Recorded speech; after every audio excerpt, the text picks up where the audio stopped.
Okay, now let's talk about a different differential analysis technique and talk about constrained resources. So constrained resource is I can only use it to do one or two things, and I need to choose between the two because it's constrained. So in this case, a limited resource of some type restricts the company's ability to satisfy demand. That's said to have a constraint. The machine or process limiting the overall output is called a bottleneck, and that's the constraint. So you're going down the assembly line, and this piece of equipment says it can only put out so many pieces of whatever it is, and that's the one that's slowest along the assembly line. That's where our bottleneck is, and we have to use it to its maximum efficiency. In other aspects of the issue are usually fixed costs are unaffected by these situations, so the product mix that maximizes the total contribution margin is ordinarily selected. Also, the company should not utilize or promote products with the highest contribution margin alone. What they should do instead is look for the total contribution margin we maximized by promoting those products and accepting those orders that have the highest contribution margin in relation to the constrained resource. So let's take a look at that in an example. I think it'll be easier to see that way. The constrained resource of Ensign Company produces two products, and it has the following data. Product 1 has a selling price of 60, a variable expense of 36, and a contribution margin per unit of 24.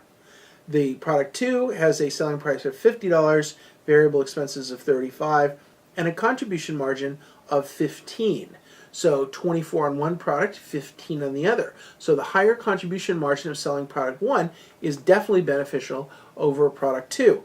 However, if you look at the processing time required on machine A1 per unit at the bottom of this chart, you can see that 1 minute is taken to produce product 1, and 0.5 minutes is required for part number 2. And 0.5 minutes means 30 seconds, but you can't say 30 seconds, it gets a little off in the math, so we say half of a minute, so it's 0.5. So if we start thinking about this, let's see, I make $24 for the 1 minute in part 1, and I make $15, and I get 2 parts at $15 for part 2. All of a sudden, per time frame, I make more money on part 2 than I do on part 1. And so that's the key to this differential equation.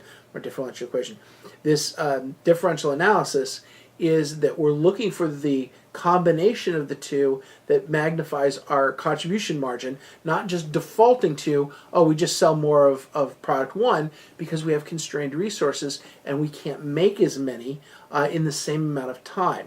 So let's take another look at that. Machine 1 is the constrained resource, and it's being used at 100% capacity. There's excess capacity in all the other machines. Machine A1 has a capacity of 2,400 minutes, so which one should it produce its efforts for, machine 1 or machine 2, or what combination of the two should it look at its efforts or focus its efforts on? So if we do this in a question, how many units of each product can be processed through machine A1 in 1 minute? Well, this is pretty obvious to you that we already talked about this. Machine 1 is 1 minute, and at half a minute for machine 2, they can do 2 units. So clearly the answer is B. That was kind of simple. The next question is, what generates more profit for the company using 1 minute of machine A1 to process product 1, or 1 minute of the machine to process product 2? Well, I've already given this one away, and you probably could have figured it out easily. One product that gives us contribution margin of $24 in product 1, and 2 products can be made in the same amount of time in product 2, and that's $15 contribution margin per product. So it's 24 or 15 times 2. And of course, that is exactly the right answer. 15 times 2 is 30, which is of course greater than 24. So they should push and try to promote product 2. Now the question is, how much of product 2 and how much of product 1 should they make? Because we only have 2,400 minutes. So that depends on how much of product 2 and product 1 are being asked for. So we have to look for demand. So what we should do is produce product 2 for as much as we possibly can, and then look for the maximum of product 1. So we look at our chart here on our constrained resources. We see that the weekly demand for product 2 is 2,200 units, and the time per unit is 0.5 or 30 seconds. And so the total time to make the units is 1,100 minutes. So they want to sell 2,200 products, or they're going to sell 2,200 products. We are going to make them at 30 seconds a piece. So we have 1,100 minutes used in product 2, and that exhausts all of the product 2 demand. So there's no more orders for product 2. What are we going to do with the machine?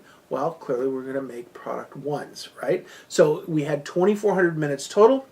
If we take 2,400 minutes total and subtract the 1,100 minutes for product 2, we have 1,300 minutes available for product 1. And of course, that's exactly what we're going to do, is use the 1,300 minutes for product 1 and take that contribution margin as well. So we have the max contribution margin for product 2 because combined, that is the best utilization. Then we add product 1 to the fullest extent we possibly can. And we have a total here of product 1 is, product 2, we'll start there, is 2,200 units at $1,500 for $33,000 worth of contribution margin.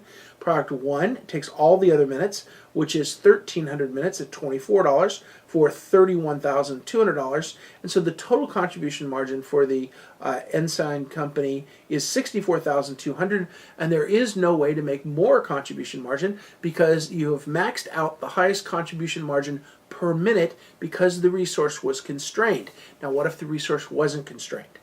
Right? So if the resource wasn't constrained, you would take all the orders that you possibly could from both of them.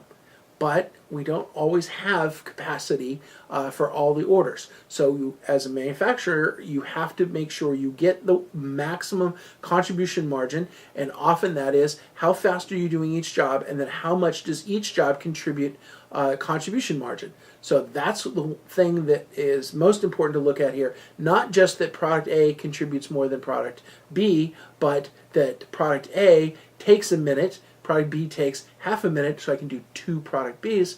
Well, clearly, at the numbers that we had, 24 and 15, product B would be better off. And so just don't assume that the higher contribution margin is the one you should push or the one that you should produce. So differential analysis, again, we're looking at the differences between the two. I think this is a good problem and one that you might run into. So let's keep going. There's even more.